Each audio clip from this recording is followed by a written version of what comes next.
Simelane namahlelo chani ndimadekwana Stella Vista 8 sanibonani bantu bakwaZulu-Natali kwazi kwamnandi ke namhlanje uyayibonela ke uhlelo silishaya sikwanongoma ebhanganoma hayi Nkosi yami kuba mnandi ke mawushaya uhlelo ulududula phambi kweNkosi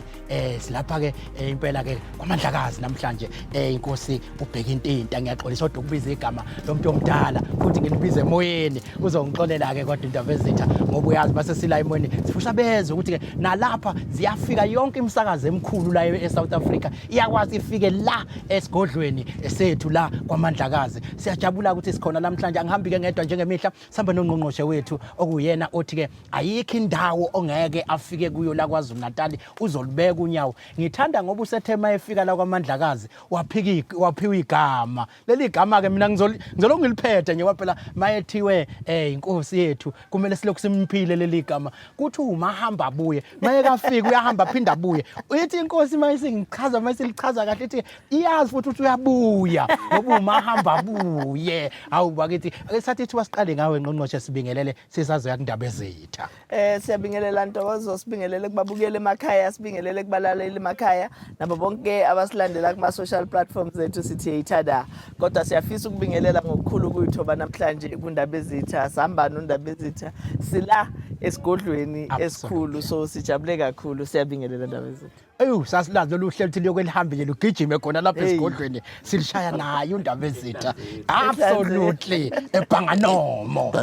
ngiyayizwa nembongi lamayibongela ukuthi hayi kuyashisa impela lapho uzizwa zonke indaba lapha ukuthi kuyashisa ebhanganomo cha asithathele ithuba sibingelele indaba ezitha singokukhulu wehle ukuhlonipheka siyabonga ngiyabonga kakhulu ngibingelele uMhloniswa uNgqongqoshe bingelele ubaba Maphisa nathi siyabonga kakhulu leli thuba lokuthi nje nisivakashele lapha ebhanganoma hayi ukuthi yonke leminyaka emingaka kade bungekho bonke lobuxhaka kodwa nje ke thina besingolahliwa kodwa ke mase niqhamukile nina hayi sesingotholiwe inkosi yami siyabonga kakhulu hayi ukuthi inkosi yami yonke leminyaka nje kade ngiqonda ukuthi kade uhulumeni ungekho kade ukhona kodwa usungathi uqala nganje ukuthi uhulumeni ube khona kodwa ke siyabonga ukuthi nisihambele bathi sikhunjulwe yini inkosi yami kade nje singekho ndawo indawo enkulu Mandlakazi kodwa nje inkosi yami asangeze concert wehulumeni siyaqala nje namhlanje ukuthi nibe khona nina nivela ekuhulumeni nisibone ukuthi singabahluphekile nathi siyaludinga usizo njengabantu bakahulumeni inkosi yami singabantu benu uma njengoba sinoba silapha inkosi yami kodwa ke siyathemba namhlanje ukuthi ke sizobambana siye phambili mase nekhona sibonga kakhulu nje ukuthi uMhloniswa nje obekhona usithembise ikliniki ubonele nendawo ukuthi uMhloniswa ufuna ukusenzela ikliniki ngoba le kwanjoko ikliniki isekugene kakhulu futhi iyagcwala le kwanjoko inkosi yami ngasolela ikliniki nje abantu mhlambe bangasinda nokusinda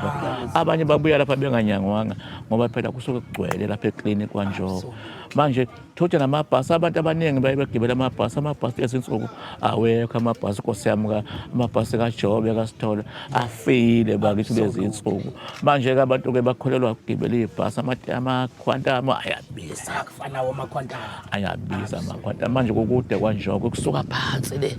ngabonga le ndawo yethe ngapha ngokubheka ngasemkhuza ngapha komadwalini lapha ngiqhamuke ngakhona mhlonishwa inkosi yami kukude kwanjoko siyabonga mase soba nekliniki nathi sithole usizo eduze baningi abantu abagulayo bafe kungakafiki isikhathi ngoba ikliniki libalulekile ukuthi uyathola ukuthi ubone ukuthi hayi wena uyagula hamba esibhedlela sikurefer esibhedlela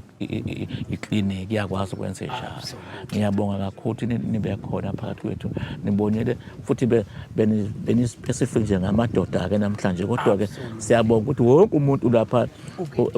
wonke umuntu umukelekile lapha njengoba kukhona odokotela kukhona yonke indawo nezingane kodwa nje ke siyazi ukuthi namhlanje begcwele kakhulu emadodeni ukuthi amadoda afa ngafiki isikhathi nokusiye kuzwe nokuthi njengoba ebeka nje lapha ukuthi amathuna amaningi awamadoda manje kusengathi badalwa kanjalo ukuthi amadoda awafe wona kusala omama kanti ingoba asiyi lapha siyosicelo ake nisicheke nathi basijove sibe ngcono manje amadoda bese namhlanje siyathemba ukuthi ke kuyisifundo lokho namhlanje abaningi bazofunda bazosebenza kusukela namhlanje ngiyacabanga ukuthi baye ekliniki ke namhlanje basijabula kabi siyalibonga usizo oluvela kuhulumeni siyabonga kakhulu uMhloniswa siyabonga amaphesi hayi-ke siyabonga sokukhulula nawe siba siyazi kunezinye iy'nhlelo kunazo ey'phuthumayo kodwa nje siyakujabulela mhlawumbe ngizonika uNgqongqoshe yebo siyabonga kakhulu Ntokozo sibonge kakhulu kundaba ezitha ukuthi uma sihlaba ikhwelo lokuthi siyafisa ukubambisana nobuholi bendabuko kulolu daba lwethu esilibiza noma uhlelo lwethu esilibiza ngokuthi sibaya samadoda lapha abantu besilisa abahlala khona beamadoda nabantu besilisa bakwa-health baxoxisane ngakho konke okubathintayo ndaba ezitha abantu besilisa uma sikhuluma nabo abanye ibone abasinikeza i-idea yokuthi into eyenza ukuthi bangeze eMnyangweni wezeMpilo ukunqena ukuthi kusuke khona abantu besifazane kusuke khona iy'ngane bathi abakhululeki ukukhuluma nathi bebodwa sase sesibona ukuthi ayikulungile kusho ukuthi asenze olunye uhlelo lapha abantu besilisa bazokwazi ukuthi baxoxe khona bodwa ingakho-ke sinalolu hlelo esilibiza ngokuthi sibaya samadoda siyajabula-ke ukuthi sikwazile ukwenza le partnership nawe ndaba ezitha ngoba siyazi ukuthi abantu besilisa bala endaweni bayafika kumkhulu zikhona iy'nhlelo ezibaletha kumkhulu so kulula-ke ukuthi sibathole so siyafisa ukuthi lolu hlelo futhi siphinde sibe ne-partnership nabo bonke nawo wonke amakhosi ukuze sikwazi ukuthi siqhubeke nalo so sijabule kakhulu-ke namhlanje ukulibona okusijabulisa kakhulu Ntokozo ukuthi undaba ezithu uthe aluze khona la ekhaya sisesibayeni sangempela ngaphakathi hayi ukuthi sibaye igama siphakathi esibayeni iconcept yavele yayiqiniso yayilento eyayiqatshangile Nkosi yami siyabonga Mhlonishwa siyabonga cha Ngqongqoshe mhlawumbe-ke ngizosale noma singakhululeka siyabonga izindaba ezitha hayi-ke mina bengizothi-ke Ngqongqoshe ngikhumbisa abalaleli emakhaya ukuthi uhlelo silisharp khoma la kwaNongoma eBhanganoma kunomoyana-ke la ngizoxolisa nje ubhubhubhu abantu abalokhu bebuzwa emakhaya ingoba silisharp khoma esibayeni uma ukuthi ubuka ku-television uyasibona nje nasi esibaya lapha ngemuva kuhle impela umtibo waseRome Ngqongqoshe mhlawumbe-ke nje ukutshela umlaleli osekhaya ukuthi-ke kafushane besizokwenzani la eBhanganoma namhlanje Ntokozo sila enkosini yakwaMandlakazi namhlanje eBhanganoma lapho esinesibaya samadoda khona uyazi-ke Ntokozo ukuthi uma silethe isibaya samadoda asijwayele ukuthi kube isibaya sodwa siyasiletha isibaya samadoda bese siletha nesibhedlela kubantu isibaya samadoda-ke sithi lesi njengoba sisesibayeni literally-ke namhlanje kodwa umphakathi uyaqhubeka uthola usizo lwesibhedlela sona omama obaba osisi bakhona le lapha esibeke khona isibhedlela samadoda kodwa isona lapha esibeke khona isibhedlela kubantu kodwa isibaya samadoda siyaqhubeka esibayeni ngicabanga ukuthi ikhamera ngiyacabanga ukuthi iyaphenduka nje lapha emva kwami iyakhombisa ukuthi sisesibayeni okwangempela abantu besilisa-ke noma amadoda ahleli lapha ahleli neyinsizwa ahleli iy'nduna ahleli amabutho bahleli nodokotela nabefundisi bakwa-health bayaxoxa kuxoxwa-ke manje ngayo yonke into yaseMnyangweni wezeMpilo ikakhulukazi lezi ey'dinga ukuthi abantu besilisa basondelane eduze sikutholile Ntokozo ukuthi ezinye zezinto ziyayidinga abantu besilisa bakwazi ukubuza imibuzo noma bekwazi ukwenza ama-examples kodwa bangakwazi ukukhululeka uma sikhona thina sonke so njengoba behlele esibayeni bahleli phansi-ke futhi Ntokozo khona abafake ngisho amabheshu i-program enhle kakhulu lokho so baqhubeka nalelo hloleko bayaxoxa kanjani hayi Ngqongqoshe ngiyathanda ngoba uthema usukhuluma lapho wayifaka nento yothina lolu hlelo lwesibaya samadoda libuye ligqugquzele nento ukuthi amadoda awakakhulumise into ye-gender based violence sibonile-ke iy'gameko ey'ningana la esibona khona abantu bethu abasebenza emnyangweni behlukumezeka la esinye senzeke lapha eMgungundlovu nje sibonile omunye wodokotela ehlukumezeka ezebulawa ngesihluku so ithini-ke into ye-gender based violence enithi ayikhulunyiswe njengamanje nanokubabaza-ke nje lezi y'gameko silokhu siyibona zenzeka Ntokozo indaba ye-gender based violence iyaqhubeka iba inkinga esiphatha kabi kakhulu kwi-province. Uyabona nje emavikini, in fact in just the past 14 days abantu abasha asebeshonile bebulawa ngendlela engaqondakala, abanye bebulawa ama-partners abo, iyalo inumber iyakhula. Into ke leyo esiphatha kabi. Siyaye sithi ke Ntokozo ukuthi ekuqaleni obaba nomkhulu babekwazi ukuxoxisana ukuthi uma sisebudlelwaneni siphathana kanjani. Manje ayisekho leyo support system yokuxoxa leyo nto. Yingakho njengoba sinesibaya samadoda nje siphinde si-include indaba ye-gender based violence, ngoba abantu besilisa kufuna bakwazi ukuthi bebodwa baxoxisane ukuthi kwenzeka kanjani. Uyayumuzwa omunye ethi ngimshaye ngoba ubengicasula noma ubengeyisa unkosikazi. Manje uzomshaya kanjani umuntu okweyisayo ongezukwazi ukuthi akuphindiselele? So obaba ngifuna bakwazi uku-adviseana ukuthi uma ngabe sekweyisa, uma ubona ukuthi uyakweyisa uyakwehlula, wenze njani? Hamba umshiye lapho, ngoba ukumshaya akushintshi lutho, ukumbulala akushintshi lutho. So ezinye zezinto abazoyixoxa la ngaphakathi bakwazi ukuthi badodisane, ngoba ilelo platform esibona sengathi siphelile. Ngiyazi ke Ngqongqoshe ukuthi ke njengoba ke kulesikhathi samanje siyabona nisebenzisana kakhulu namakhosi, namanje nje sila esigodlweni eBhanganomo. Ngevike edlule sibonile ulapho ubuka kumnandi laphana kwashawa ingoma insizwa kwaqeda lapho kwamnandi.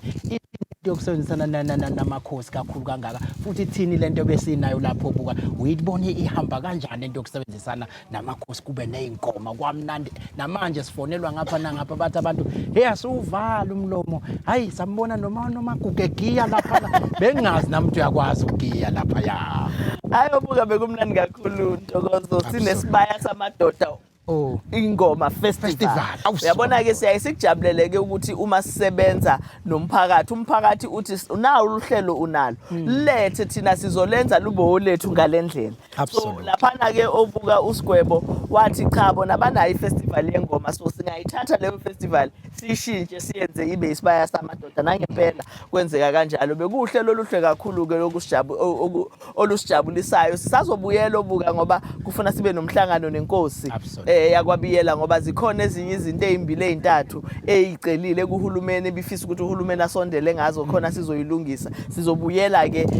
eNkosini ngekudala nje kuona wona lamaviki sibone ukuthi nakhona singabe igcinini sinaso nesinye isibaya esicishe sifane nalezi. So kodwa siyakujabulela kakhulu ukusebenza nobuholi bendabuko, siyakujabulela ukusebenza nabaholi bomphakathi ikakhulukazi endaweni zakithi zasemakhaya. Ngqongqoshe siyazi ukuthi ke ngikhumisa umlalo ekhaya ukuthi ke kunomoya la esikhona njengoba ngishithi ke sila iBhanganomo namhlanje nje uhlelo silushaya ngaphandle sixolise kakhulu ngomoya olokhu uvunguza ozozakala sakubhebhezela lapha ya kwabalele emakhaya. Siyaxolisela kakhulu lokho. Igama lohlelo i-KZNHealthChatDotGov.za silishaya bukhoma namhlanje sikanongoma eBhanganomo njengoba sengishilo ukuthi sinesibaya samadoda lapha singaphandle nje sesibayeni abasibona kumabona kude bayasibona isibaya lapha kudliwa nenyama ke inkomo eningi ezidiliziwe lapha akuze klaphu akunyama. Ngiyayizwa nje yanuka inyama manje sengilokhu nami ngiyahala ke nange bavezela ke manje amabhodwe ayasha lapha ziyabuya bayadela ke babuka kumabona kude bayibona yonke lento. Kodwa Ngqongqoshe siyazi ukuthi ngenxa yentswela ngqesho la eSouth Africa uhlala ukubeka ukuthi siba nakho kakhulu ukuzolana nabo bonke nje abantu abama graduate okuthola ukuthi abasebenzi. Emavikini ke leli viki nje sisuka kulona sibonile abaningi abantwana abaqedile ukufundela ubudokotela befika lapha eMgungundlovu, yize noma bekudaba obelingafika ngendlebeni zenu ukuthi bayeza, kodwa nibe nendlela yokulisebenza. Sabona ke abanye sebelala ngaphandle lapha ya into ikhalele kakhulu ukuthi ke kunobungozi ukuthi abantu bengalala ngaphandle kwebhilidi. But ke nisingatha kanjani indaba le njengamanje kuyisebenza yodokotela abangaqashiwe abalapha ya eMgungundlovu? Ntokozo kuyishwa ukuthi kube nesimo esifana naleso, ikakhulukazi ngoba abafowethu nodadewethu abawodokotela abangaqashiwe bayazi ukuthi beseluxoxa lo ndaba ngoba bahlangana no Deputy Minister uBabudlomba baphinde bahlangana nenhloko yoMnyango uHOD. So bekufanele ke balandele ngendlela esilandela ngayo. Kodwa ke ngoba sebefikile sivumile kubona ukuthi ngesikhathi befika ngoFebruary Ntokozo ngoba ngoba kwase kuyophela unyakazimali sabachazela ukuthi kusazoba khona ama-post azo-advertiswa nangempela akhona ama-post awu-187 a-advertiswa kwakhona abaqashwayo kubona kulaba abawu-300 ababethi abaqashiwe okusho ukuthi emva kwalokho kwase kufuna ukuthi balinde ukuthi kube khona ama-post azophuma akhona-ke namanje ama-post njengoba siqala u-April nje akhona ama-post azo-advertiswa kuzofuna bahambe bayo-aplya bakwazi ukuthi njengoba angithi basebenza kwi-public service wonke umuntu osebenza kwi-public service indlela asebenza aqashwa ngayo ukuthi ufake uZ83 kube nama-interviews ebese-ke uyakwazi ukuthi uyaqashwa so akhona ama-post noma anganele siyavuma ukuthi awabanele akhona kodwa ama-post esiwakhiphile namanye sizoqhubeka siwakhiphe siyabacela ukuthi bahambe bayo-aplya so that bezokwazi ukuthi baqashwe okungaba nzima ukuthi ukwenzeke ukuthi bathi njengoba behleli lapho behleli khona bethi befuna ukuthi kufike i-appointment letter umuntu imthole ehleli khona cha lokho akuzoba lula ukuthi kwenzeke ngoba phela uhulumeni unendlela yokusebenza kodwa ama-post siyawakhipha sizobacela ukuthi bayo-aplya njengoba izolo bengisemhlanganweni kaminister sichazileke nakuyena uminister ukuthi imali yethu esayinikwa eqhamuka kubona ayanele ukuthi sibaqashe bonke siyacela ukuthi baphinde basandisele imali yokuqasha odokotela wakhomitha-ke uminister ukuthi uzohamba yoyifuna ebese yasinikeza ngiyazi ukuthi bathi nabekhuluma bathi umongameli washo ukuthi imali uyikhiphile babeqinisile futhi imali eyayikhishwa umongameli kwakuyimali yonyaka odlule le eyayikhava i-wage bill ngoba nangonyaka odlule babengasinikanga imali eyanele yokuqasha bonke abantu so imali eyayikhishwa umongameli ke bekuye yokukhava lokho sekuwukuthi manje sekufuna sithole enyeke imali esizoyithola yokukhava laba abanye abasele uma uNgqongqoshe wethu ke wezeMpilo ubaba uJoe Phahla uyenzile commitment ukuthi uzohamba ayokubakhulumisa kubonakala ukuthi kukhona yini lapho ekungasizakala khona in the meantime kodwa nathi lesinayo imali siya-advertise ngayo ayike siyathemba ukuthi-ke odadewethu nabafowethu laba balapha bazokwazi ukuthi lifinyelele nakubona udaba ngiyazi ukuthi bayaxoxisana nenhloko yoMnyango inakho futhi ukuxoxisana nabo ngaphansi kwalolu daba ngale ukuthi-ke ngichitha isikhathi nanguXoli Magwaza khona la kwaNongoma asikuthathe usemoyeni Hawu baba mafethu bathi njani? Siyaphila, awu wena unjani? Kodwa ngiyaphila bafethu, awu bayithe ngicela ukubeka ngokukhethile bakini. Siyabingelela baba Magwaza. Ngisho uthami ngithi bathi angibonile ukubonga ukukhulu. Ngafona namantu amajuni. Ngeke ngifana nomwazi oyilwa yini. Futhi yasilathi ukuthi sesibhekile abantu ngokuthi sikhali hayi bangifuna ufunga yakhona anayi ngathi ngilomama ngale ngile mamule ngana masimala khona yangazi kakhulu asethi ngiyakwazi ukuthi ngithule lento yabona ukuthi ngisemathe lapha nomsebenzi bangabaphathi kodwa indlela abasebenza ngayo kubama umuntu banomuntu indlela abasuka ngomfana umuntu lami inkinga ngayo indlela awu bakithi hey kuyasenza nje benediction ngiyabona nje ngosho ngiyabona ukuthi uMr. bathi noma bese banongoma bazokuthi basebenza ngokukhanya bahlale ofisi basebenza ezindaweni ezimphakathi awu bakithi hey siyabonga inkosi itheke kumahamba buye noNgqongqoshe nawe uyafisa nithi abuye hawu phela manje uyahamba ngasuthi nafikela kuba udle lapho sibalele nje ingayimali besifuna ukuthi ngekho ndabe ngabe nasizakhala ngisizakala awu bakithi siyabonga baba Magwaza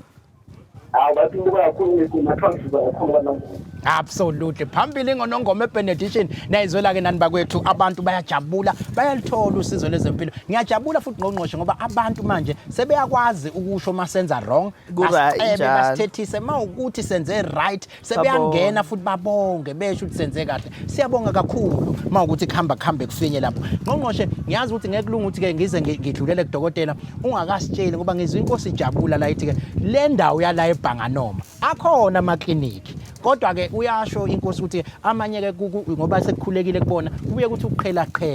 sase sizwa ukuthi ubuye usuphendula isoyi angifuni sidlule nje leyo ngathi into encane kwenzakaleni la namhlanje eBhanganoma ngokwekliniki ke manje ikhona Ntokozo clinic la yakwaNjoko yakhiwa ngicabanga ukuthi yakhiwa uKhabazela absolutely yakhiwa ngaleso sikhathi kwakuse iclinic yayingankulu kakhulu nomphakathi wawungemningi kodwa futhi indawo inkulu, indawo yaseBhanganoma inkulu. Kodwa manje sekwasekuphoqeleka ke ukuthi kutholakale enye indawo lapho iclinic yalana ezokwakhiwa khona. Inkosi ke ithe izosinikeza igama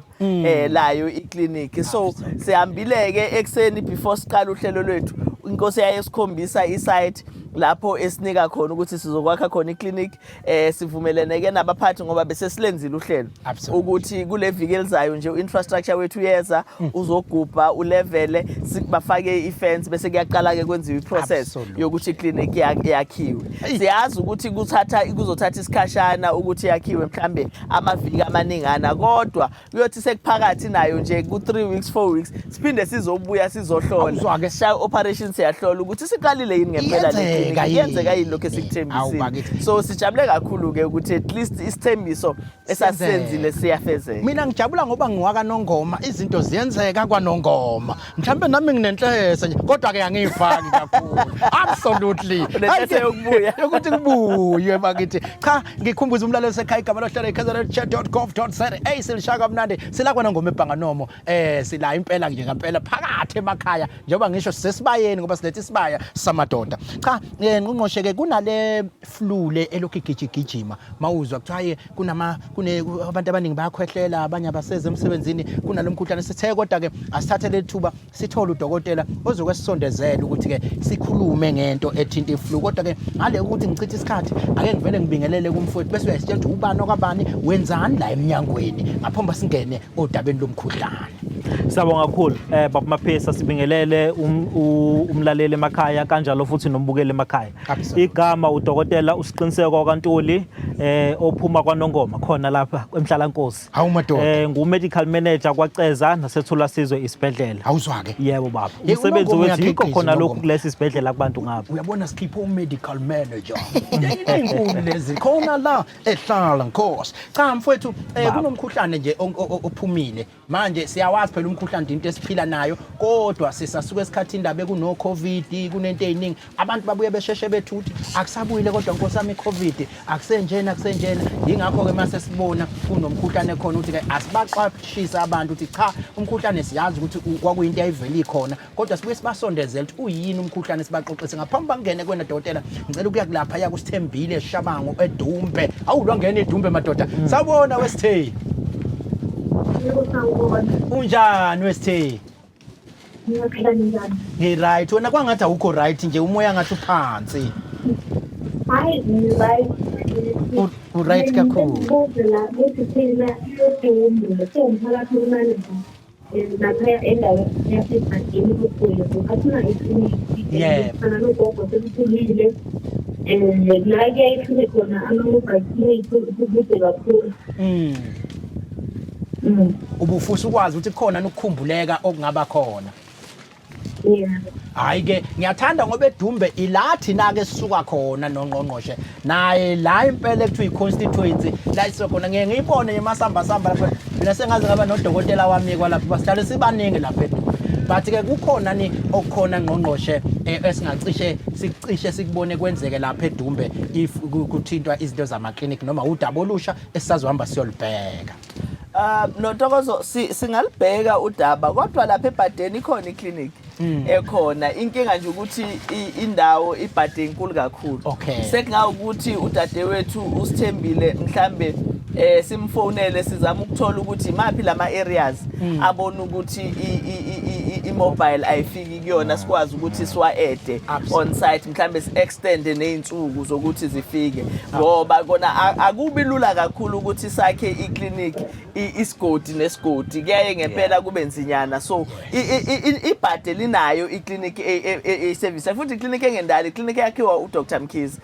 iclinic yakhiwa uKhabazela so iclinic ekhona nje kodwa ke sizokhuluma naye sibone ukuthi yiphi le ndawo ayishoyo sibone ukuthi siyakwazi uku-eda ama-mobiles absolutely cha ngiyajabula ngoba uhulumeni olalelayo lo uzosibona nje futhi izinsuni sikhona lapha eDumbe maduze sinako ukuphithizela lapha eDumbe mawuya lapha nje edolobheni ungifica njalo kune-ofisane lapha yalibhala uconstituency ngivele ungifica ngihlele ngibhala u4 lapha sengikwazi nokubhala u5 mangihlezi cha dokotela ngibe ngifisa ukuthi ukusichazela ukuthi uyini kahle kahle umkhuhlane ikakhulukazi ke uthi uma uchaza ukhumbula ukuthi basuka na COVID abantu basenakho ukubona yonke into engathi sa COVID nje manje but ke yini umkhuhlane mase sileke season la ekunomkhuhlane into efika nini kanjani nakho abantu bayibona bexineka kulezi insuku yini umkhuhlane.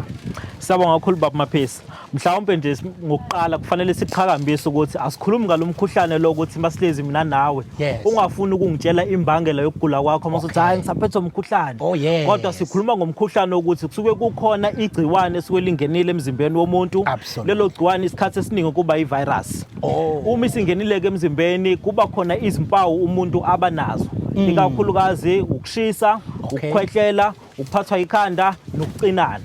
Kanjalo futhi kwesinye isikhathi ukukhwehlela kwakhona kuhamba nesikhwehlela, kwesinye isikhathi umuntu abe nokuthi akasakwazi ukuphefumula ngendlela ngabe uphefumula ngakhona. So bathi umuntu uphethwe umkhuhlane kusuke kwenzakalani la emzimbeni ngoba mina ngizwa sekushisa ngejuluke ngithi ngiyaphuma ngigodole ngizothi nakho ngizoze ngife ngigodola bakithi nakho konke kuhlangene kwenzakalani la emzimbeni umuntu mayisuke ephethwe umkhuhlane. Iyangena le virus emzimbeni womuntu uma isingenile masithola indawo la amasotsha omzimba azozama ukuthi ayilwe khona ngesikhathi kamasotsha omzimba ezama ukilwa yilapho kozozizwa khona ngazi ukuthi uyashiselwa.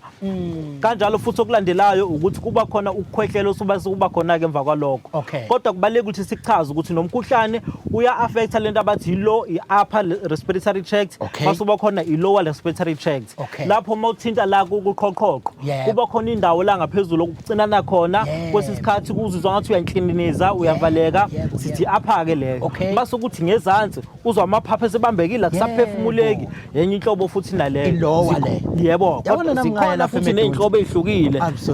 zomkhuhlane ezibanga ama virus ahlukahlukile baba. Absolutely. Nangikhona emedutse eNgqongqoshe umna ngangisema passage ke ngakho ubuhlobo nalaba babefunda emedunse siphithiza sonke i-upper nelower nje ngiyayazi manje wawuxoxela wena ukuthi uthisha utheni namhlanje mase ngibingelele nabanye nje wayengezwa kuthisha wayexoxela mangifika futhi la emakhaya kaNongoma sengibabingela ngithi injection into enkulu kucela udokotela uqobo lo ngabuye nganenhlanhla yokusebenza kwaHenti basho njalo bathi kaHenti mase ngila sebethi udokotela angiphiki ke ngivumi futhi ngoba uyicala phela ukuzenza udokotela ungasiyeka kodwa mina ngiphiki ngoba ngiyochaza kuze kube nini ngoba angisiyi udokotela cha mhlawumbe ke ubusushithi kuyashisa kuyabanda kwenza kanjani mhlawumbe imuphi ke lo ongathi mawusilayela uthi mawuzwa lezi impawu lezi osukuma ngokusheshsha ngoba ikhona leminye imikhuhlane esithi masizwa siyele izitolo siyibambe lokuncane esingakubamba lapha emakhemisi kodwa ke iziphi le impawu uthi wena mawukuthi uzwa lezi impawu cha ungabisalindi ukuthi uziyele emakhemisi uphuma uyobona udokotela ba impawu ezinobungozi kakhulu. Siyabonga kakhulu baba Maphisa kuya ngohlobo lomkhuhlane okuphathile ngaleso sikhathi. Absolutely. Kukhona lo mkhuhlane lo okuphatha ngaphambi ukuthi kungene lo okubizwa ngokuthiwa i-influenza. Yebo lo kuthiwa i-respiratory syncytial virus.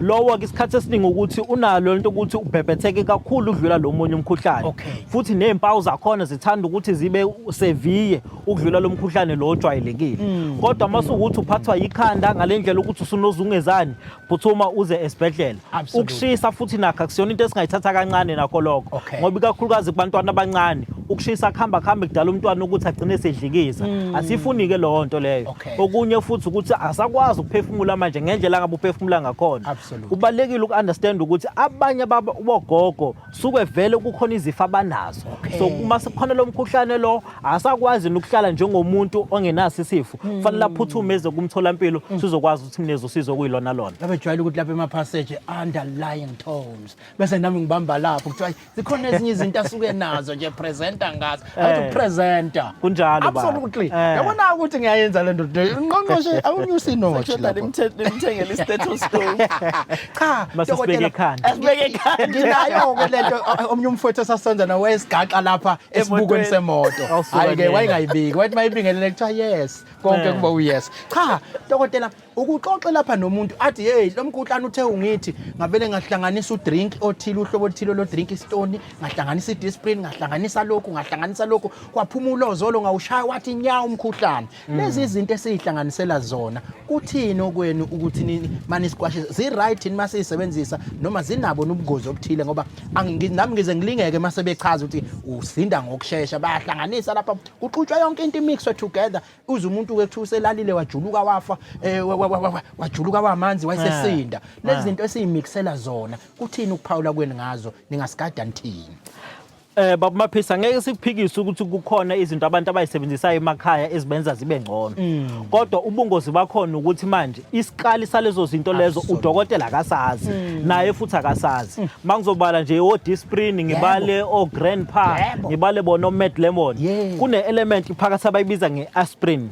Akusiwo wonke umuntu ongafaka ukufuza uthatha i-aspirin ngoba kunama conditions ewuthi udokotela wabheke ngaphambi kokuthi akunikeze i-aspirin. Masethi hayi wena unama-ulcer ungayithathi i-aspirin, hayi wena uyopha ngaphakathi ungayithathi i-aspirin noma-i-Disprin. So zonke lezi zinto abayiphuzayo emakhaya o-Medlemon asisho ukuthi azisebenzi, kodwa sizothi kubalulekile ukuthi bethole i-advice kuqala kudokotela ngaphambi ukuthi beyisebenzise ngoba zinomthelela ogcina usuba mubi, ikakhulu ukuthi nje i-aspirin omama abakhulelwe i-dangerous kakhulu, ikakhulukazi kulamaviki okuqala masakhulelwe kuze kuyoba amaviki ene-12 ekhulelwe sithi first trimester. I-aspirin no-Disprin bayingozi kakhulu lapho baba. Sakulaba abakhulelwe ngiyengizwe ukuthi umuntu okhulelwe nje mayiphethwe umkhuhlane akayibambe nje la emkhuhlane nami nawo angabi lokho ephuza imithi. Kukhona nobuqiniso balokho noma ikhona ephuzwa mhlambe abakhulelwe. Yilokho esizama ukusho baba ukuthi ngaso sonke isikhathi uma okhulelwe kuzoba khona into ayithathayo kufanele kube udokotela omelulekayo noma umhlengikazi ngalonto ukuze sivikelele umama kanjalo nomntwana osesesiswini. Kule mkhuhlane ke khona kuba nini la sekuthi umuntu unenyumoniya noma ihluke ngani yona kweminye imkhuhlane ngoba sikhule impela kuthiwa oh banjwe inyumoniya yini le nyumoniya ibisihluka ngani yona kule minye imkhuhlane.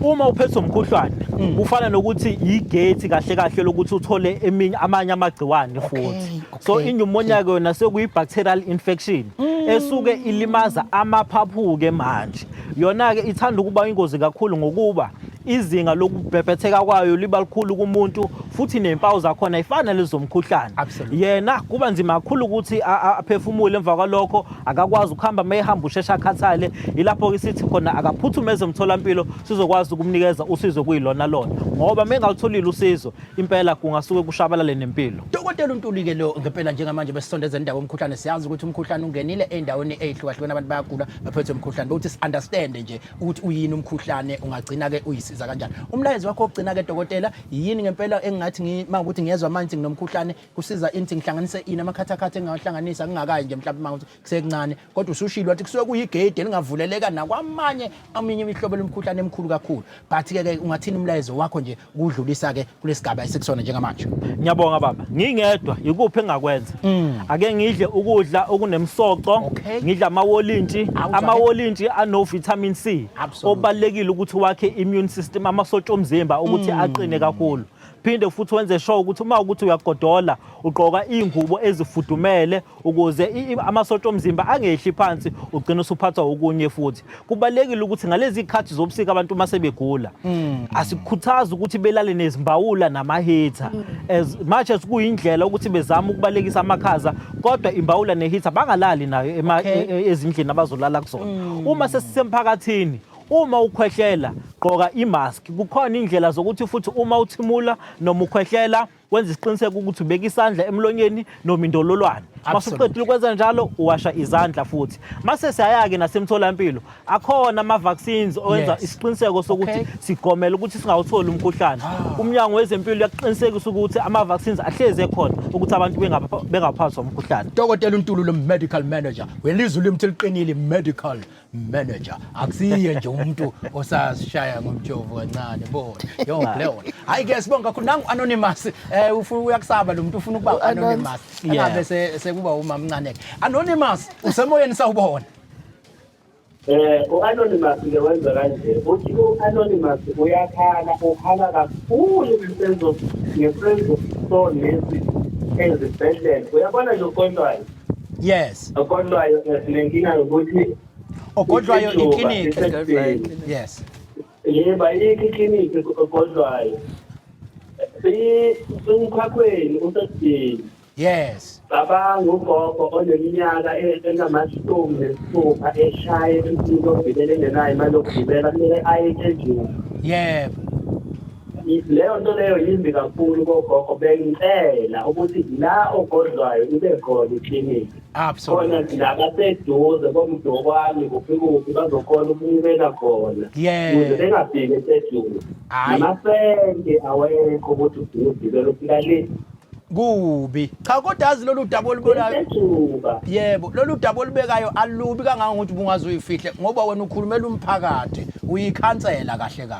bazongidubula hawu bakithi sebekudubula hayi cha ke akusenani anonymous siyabonga kodwa ke sizwile indaba yaseTshetjuba nangabe iphongolo yenze njalo please absolutely asithumile ku-anonymous ngqongqoshe uthi please ekugcineni please uyawucela ukuthi kwenzeke lokho cha sibonga kakhulu ke dokotela bengithi ufuna ukugadla kuwe kodwa ngiyambona ukuthi ugadla kuwonke umuntu ekudundisa ukuthi ayahlupha amanesi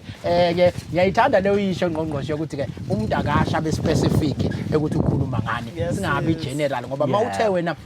esibhedlela esithile unesi ubani thina siyanqo sesiya kuleyo nesi leyo singabi lokho sifundisana sibonga kakhulu dokotela Ntuli sesizodlulela ke manje lapha ya esifweni sokuwa nezimo zokuwa kwabantu ngqongqoshe yazi khona lento ekikwenze nje mhlambe nawe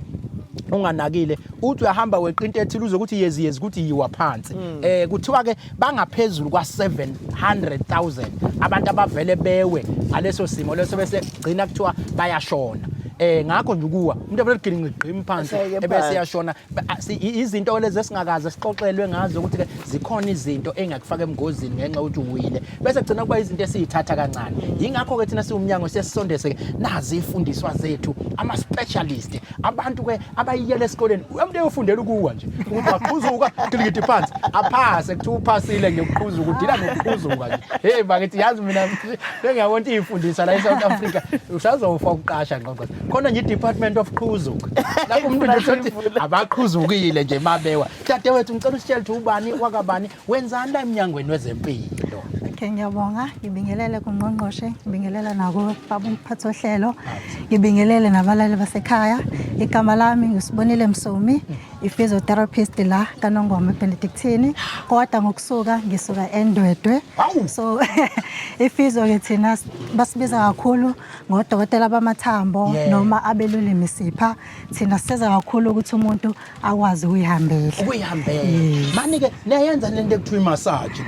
le massage full body massage okay kunomehluko thina kwa massage esenzayo naleyo massage bakhona laba bayenza babezothiwa ama-masseuse so kunomehluko thina senza le ekuthiwa i-therapeutic ekusiza ngokuthi mawulimele hayi le abakufaka ama-stones man no manje ngifuna siye kule nto yokuwa lento yokuwa niyithatha kanjani nina niyibiza ngani iyini isho ukuthini kunina ngiyazi liba sikuthiwa kunanto abawu 700,000 avele ethi hamba umuntu ugqima phansi awe iyini leyo nto ngokokwenu isho ukuthini mawungabeka nje umuntu esithombeni ongenayo okay luningi uhlobo lokuwa khona umuntu nje oshibilikayo uthola ukuthi useyawa bese yalimali yabona so lapha kaNongoma sinohlelo njalo ngolesibili la sibona khona abantu abaphukileyo so ngiyacabanga ukuthi njalo ngolesibili siyababona abantu angaphekwa 35 so mawucabanga kusukela from January to December sibona abantu amamore 35 njalo ngolesibili so kuchaza ukuthi izinga lokuwa liningi kakhulu beke ngena 35 abiqhuzuka bo hey bakithi kodwa ngqongqoshe yazi mina sengizocela udokotela ke siyiyeke lento eminyaka ukubona kugadwa kakhulu lapha 35 40 njalo kuhlale kunenkingi khona kwenzekayo kuleyo generation leyo generation inenkingi nangaphe kuqhuzukeni yibo yebo bese ukuthi kuba khona ukuthi uwe ngenxa ukuthi uyadlikisa yabona lokho kuyingozi ngoba umuntu odlikizayo uwela noma engathiwa yini into eseduze kwakhe so noma ngathiwa umlilo uzowela khona emlilweni noma thiwa uyapheka usestofini uzowela khona pheke kwestofu noma wele khona eduze kwamanzi ashisayo bese uthothi useyafika esibhedlela uselimele plus useshile bese uba khona abawayo ngenxa ukuthi umuntu uhlaselwe istroke ngaleso sikhathi loyo umbona ukuthini ubona ukuthi masufika kuyena akusakhulumeki nomlomo usuke usutshekile yabona lo muntu usuke ehlaselwe ke uwiso ukuthiwani uhlaselwe istroke mhlawumbe ke lento singagcina siyigwema kanjani ngoba ngiyayibona ukuthi nobungozi ukuthi usazositshela ukuthi ke inabo nanabo ubungozi abagcina bebona but singayigwema kanjani lento lena yokuwa okay okwe stroke because kudalwa izinto eziningi yabona izinto zo stress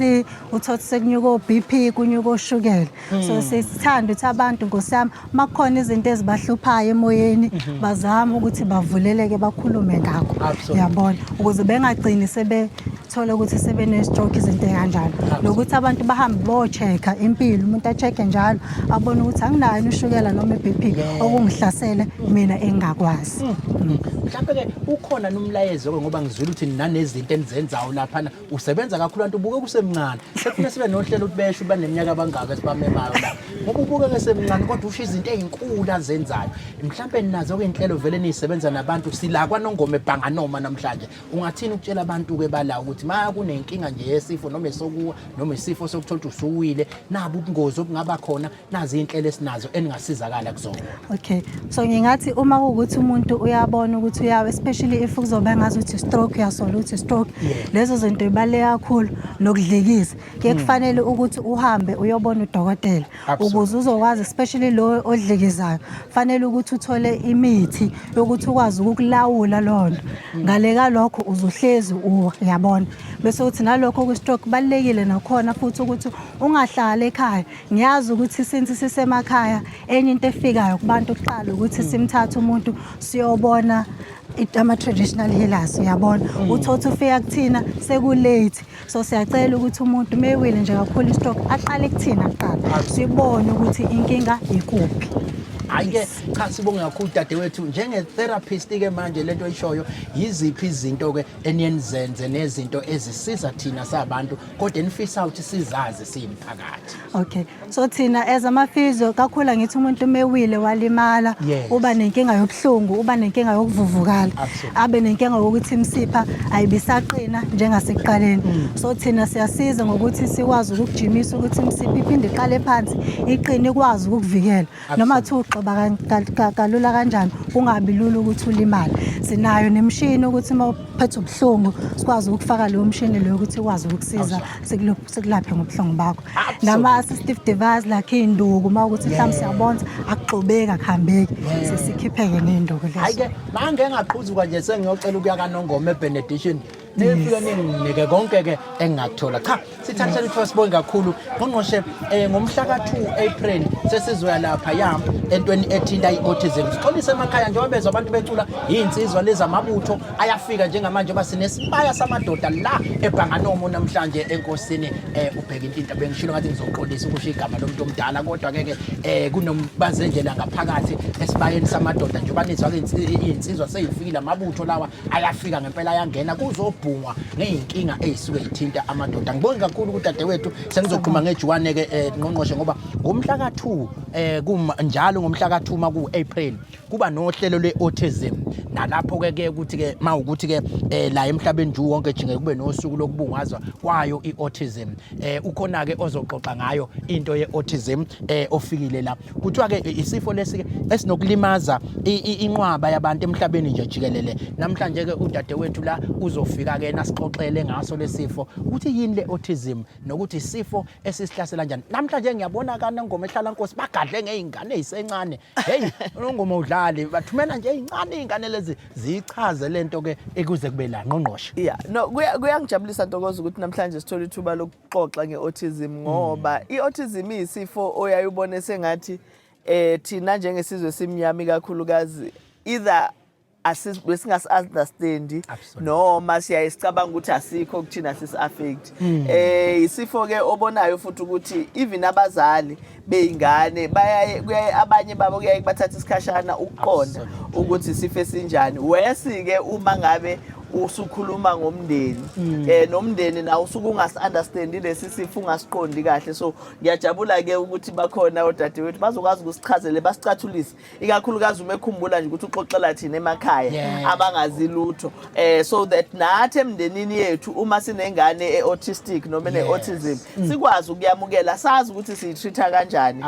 ngoba ekuqaleni kusho ukuthi besiyaye singabi nalo incazelo kahle. Cha dadewethu ngizocela nje ukuthatha leli thuba noma ngathi mntanami la kuwe ngoba umuntu useyingane cha mntanami ngizothatha leli thuba ngikubingelele bese uyasitshela ukuthi ubani wakabani wenzani la eMnyangweni wezeMpilo. Okay, ngiyabonga kakhulu ngethuba ngibingelele umphathi ohlelo ngibingelele uMC ngibingelele nababukele emakhaya. Igama lami nguLuyanda Nkwanyana ngiqhamuka khona la kwaNongoma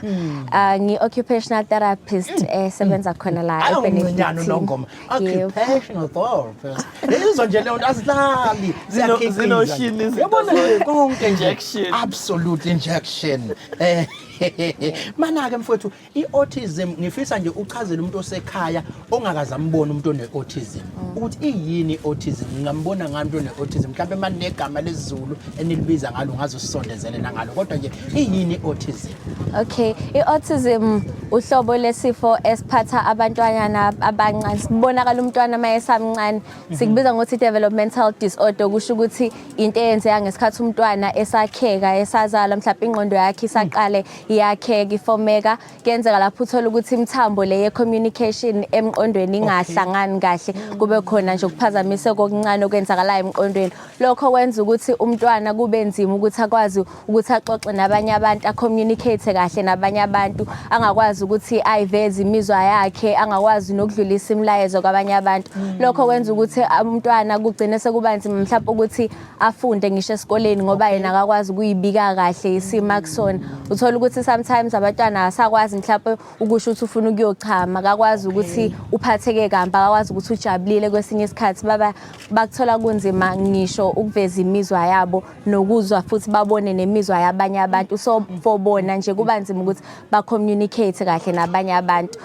Ngebhadi kalikho igama elibekiwe lesiZulu for i-autism, so nje sikubiza ngakho ukuthi i-autism. Uyazi wayichaza lento ngambona ngamehlo engqondo lo muntu omchazayo ukuthi cha umntwana osuke nalenkinga mhlawumbe ke yiziphi impawu esingalekelela ngazo umzali ukuthi asheshe akwazi ukubona ukuthi ke cha umntana ngathi unayo lenkinga ye-autism, yiziphi impawu endikuyiyona eneniphakamisa ukuthi nazi impawu esiyesigcine sibona ngazo. Okay, ukubona umntwana one-autism mayesamncanyana nje mhlawumbe before u6 months kuba nzima kakhulu for umzali ukuthi abone ukuthi umntwana wakhe uzoba ne-autism. Kodwa meseqala eba no6 months uyaqala nawo umbuke njengomzali ukuthi uyazenza yini izinto ezenziwa ezinye izingane, ukukhuluma mhlawumbe eshamaganyana afana nokuthi mama, dada, uyabona lezo zinto lezo uma engakwazi ukuyibiza yena. Abanye ke baba nenkinga uthola ukuthi asikho ngempela ispeech, akukho nje akushoyo, akakusho lezo zinto lezo. Ezekhula mhlawumbe eba no9 months uyabona ukuthi even umdlalisa akahleki mhlawumbe,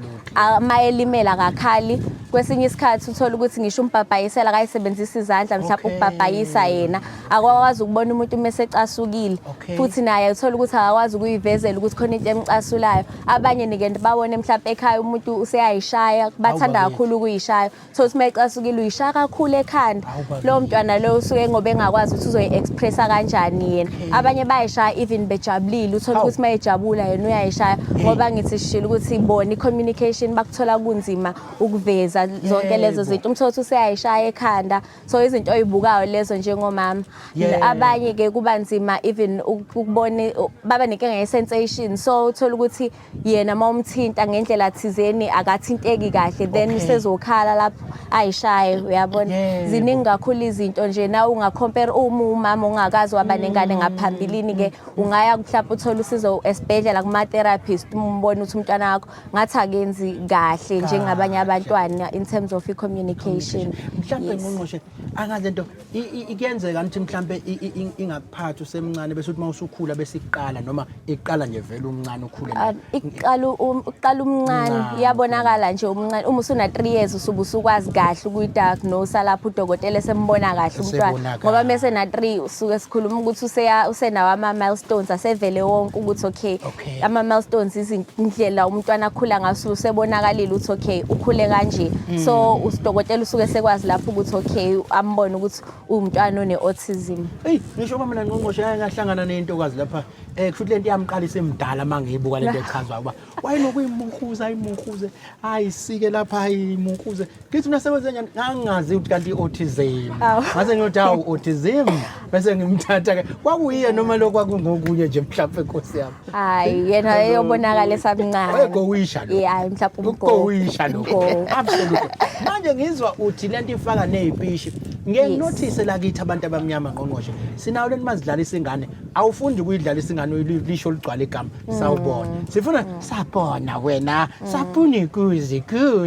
manje ingane mayisithi sapona ikuzi nayo sesizothina autism ngenkosi yami ingane andithini sidlalisa kanjani mhlawumbe umthelela ke walemidlaliso lesiyenzana abuki ayuku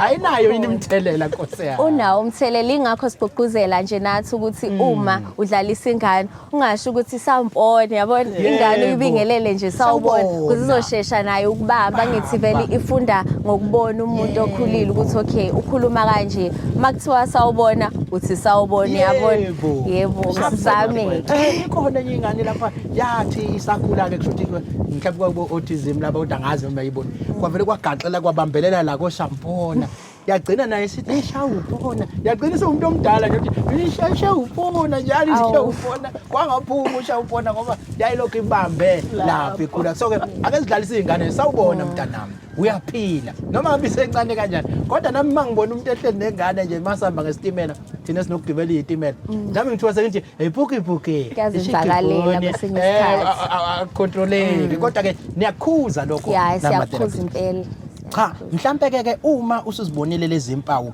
yini engayenza mawuthe ngiyibonile nakho ngisekhaya ngiyayibona lezi impawu dokotela ade ekhuluma ngazo lapha emsakazweni yini engayenza uma ubona ungazi ukuthi umntwana wakho unazo izimpawu ze-autism njengoba bese ngiyibalile nje ngaphambilini balekile kakhulu ukuthi uqale eklinikhi yangakithi sinenhlahla kakhulu ke thina uthi amaklinikhi bazama ukuthi bawaveze ebekhona nama-mobile clinic ungaya nje eklinikhi uzusizakala uthole i-referral ezokuyisa esibhedlela kudokotela ngoba unesi uzoqala ambone naye abone ukuthi yesu uyalidinga usizo ukuthi engehle esibhedlela mayefika esibhedlela udokotela uyobe semdiagnose-ke semhlola kahle abone ukuthi yebo unaso isifo adlulise nakwi-psychologist nayo ifike iqinisekise ukuthi yebo unaso isifo i-autism bese ke usizakala kanjani-ke usizakala ngokuthi khona ama-occupational therapist akhona ama-speech therapist i-rehab team nje ikhona esibhedlela so i-rehab izokusiza ukuthi wena njengomzali wenza njani ukuthi ummanage umntwana wakho angeke alapheke kodwa uzokhona ukuthi bakufundise ukuthi wena umsiza kanjani njengomzali ukuthi akwazi ukuphila nesifo lesanaso akwazi ukucommunicate noma kunzima nawe nami usungiphuca ke emlonyeni ngoba ngihlala lapha ekuthenini isifo esilaphekayo yini lesi noma kushuthi isifo ofuna ukuphila naso oyekuze bese ukuthi usuhamba emhlabeni isifo esilaphekayo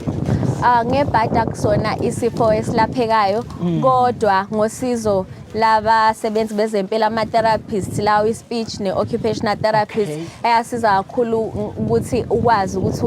uphile impilo yakho ofisa ukuyiphila njengokuthi nje akusiza ukuthi uthole i-referral kwi-special school ngoba vele umntwana onalesimo ngeke azakwazi ukuthi afunde esikoleni kwi-mainstream so bamisa kwi-special school so that azokhona ukuthi umntwana naye afunde ngendlela ezom-accommodate naye imfake akwazi ukuphatheka kahle nakuleso sikole lapho ke ekuyilawuleni ngoba nithi ilawulwa ngani-ke amaphilisi athile noma imithi ethile yini le enisiza ngayo ukuthi ilawuleke isikhathi esiningi ayisetshenziswa imithi for i-autism kodwa kuyenzeka kwisikhathi lapho uthola ukuthi umntwana ngoba bayashesha ukudinwa sometimes bagcine beba irritable abe aggressive because akakwazi ukuyiveza ukuthi uzwani ngaphakathi umthole seyishaya ecasuka kakhulu lapho uyabona ayishaya kuleso sikhathi ke uma udokotela ngasiza ukuthi ehlise lokhu ukucasuka ne-irritation abanayo ngama-antipsychosis yabona ukuthi athi ukumehlisa kancane kodwa kubaluleke kakhulu ukuthi umzali ayise ingane kuma-therapist ukuze bakwazi ukuthi ba-manage impilo yakhe yonke athole noku-discharge mese sewazi umzali ukuthi vele uyakwazi ukummanage ne-speech isomsiza ukuthi mhlawumbe simfundise bathi ama-communication boards ukuthi akwazi ukukhuluma kahle naye bagcine sebem-understanda nasekhaya then kuba lula lapho ukuthi aphile naye impilo enormal so kubaluleke kakhulu ukuthi baye kwi-rehab ngithi usungena kwezami phela i-communication manje ngithi communication board yawothi hayi-ke ngiyashaya communication communication awusali ngathi ngilapha ngixoxa nabanye oNgqongqoshe bathi kunama communicable diseases nama non communicable diseases ngathi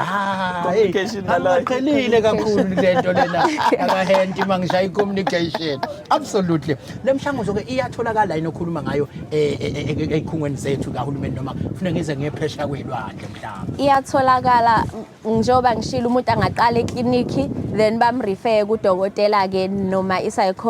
psychiatrist nayo bese ke bayakwazi ukuthi bamnikeze wona amaphilisi lawa azobe wadinga. ngizothatha naleli thuba ngoba ngiyazi ukuthi ke nje ubusho nje sisuka la ehlala Nkosi thina sabantu ke abafisayo ukwazi khona osesikoleni ofisayo ukuba yini physiotherapist noma ke lokho obukusho uthe yini konje Occupational Therapist. Occupational Therapist izinto eziserious lezi umuntu ke osekhaya ofisayo nje ngelilanga ukuthi abe yilento umthathe through chala esikoleni ungafundela ukuthi euniversity kiwa kule university wenza ukuthi nokuthi ngoba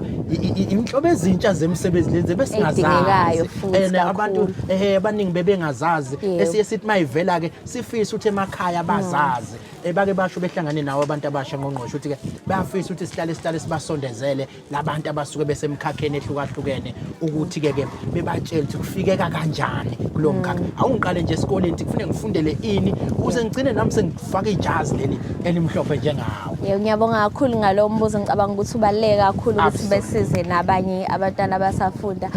bengafunda esikoleni izifundo zakwa science lokho kufaka imethi science mafowethu awuyazi ngoba nifake history nje ukuze ulapha abantu ufunde history inayo nayo imkhakha yayo yabona so i-physics i-math i-life sciences ne-mathematics nayo ayibi nayo inkinga ukuthi ke bayaye bafuna ukuthi ibe nama marks amakhulu kunale i-math le epure and then ama-varsity amaningi la South Africa offerisha singabala nje u-KZN UWC University of Cape Town amaningi nje offerisha health ikhona yebo so then mawusufike ke la esikhungweni semfundo yini le ofuku yenze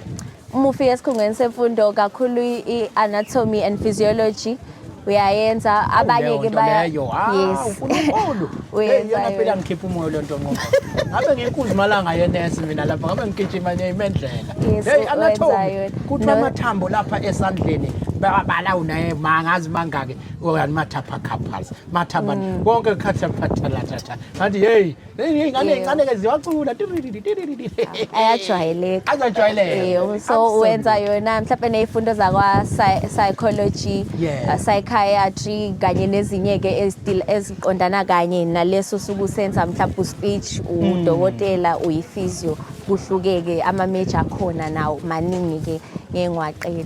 cha kuyajabulisa ngqongqoshe ukuthi sibona abantu abasha njengabo laba sinabo ezihlelweni zethu ezifana nalezi njengoba beshilo ukuthi uhlelo namhlanje sikushaya khona la unanesibhedlela kubantu kungathini ke mhlambe okukangqongqoshe ngiyafisa ukuthi kuqale kubo laba abantu abasha ukuthi nakho abantu abasha ikhona lento iyakwazi yenzeka noma ngabe ukuphi uthe usuka kaNongoma ngithi yebo uyazi nami ngisuka kaNongoma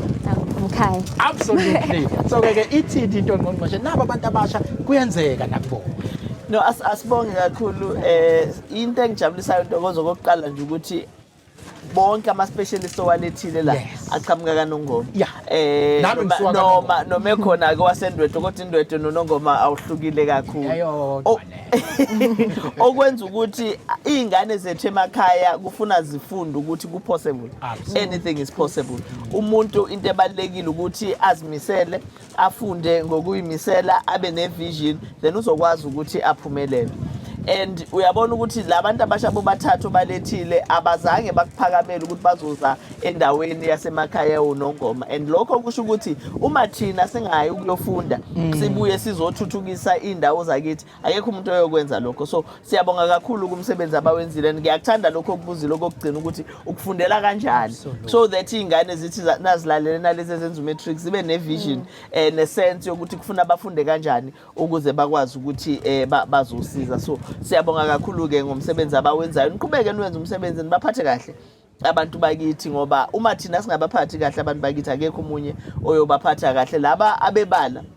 banabantu bakubo nabo ababaphathayo ngendlela yabo and bona babaphatha kahle so thina nasingabaphathi kahle abethu kusho ukuthi abethu bazobe belahlile so ngiyabonga nje ukuthi niyawenza lo msebenzi niwenza kahle niqhubeke niwenze ngaleyo ndlela Ntokozo sijabule kakhulu ukuthi sibe la namhlanje ngoba kuyakutshela ukuthi hayi kuhle impela njengoba usho nje kunuka inyama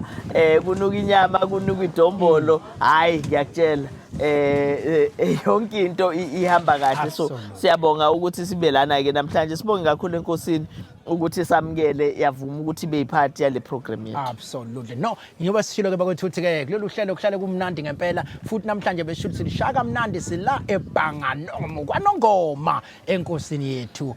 ubheka intinta ngiloko ngiqolisa kodwa kusho igama lomuntu omdala futhi wangivumelekile ukushoda uthe nje ngizokuyeka ulisho ngoba hlale ngulalele emsakazweni ngakho ke siyazi ingqongqoshe ukuthi ke liphenduliwe isoyila futhi ke sisazophuma ngeenkane akhona indawo lapho futhi sizofika sizowaphendula amasoyi yazi nje ngeviki elizayo sibheke somewhere kodwa angazi noma kuyi surprise noma uzofuna ukubahlebela sesifikile sizoliphendula hayi lisho Ntokozo ushilo nje nobaba sisuka lapha wathi hawu sesiyonlalela khosini njengoba senikhona ngathi hawu silapho injalo nje so singayisho ngoba maningi amasoyi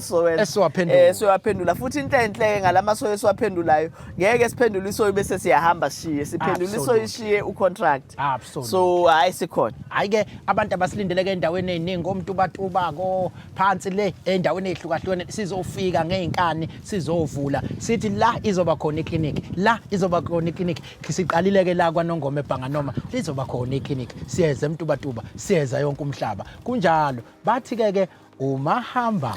abuye hayi ke siyathemba ukuthi ke uzobuya nangempela uNgqongqoshe esezositshela ukuthi ke sikuphi ngeviki elizayo ngalela sikuphi siloku siliphenduliso singene futhi kulolu hlelo sithi yini le ke uNgqongqoshe wayijala ukubabuza akathi ke yini le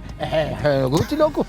basethi kunjalo izinto mazenzeka zizokwenzeka Ngqongqoshe siyabonga soboshiswa umaphisi absolutely lolu hlelo wasivalisi ke siyathi ke kulungile ke bye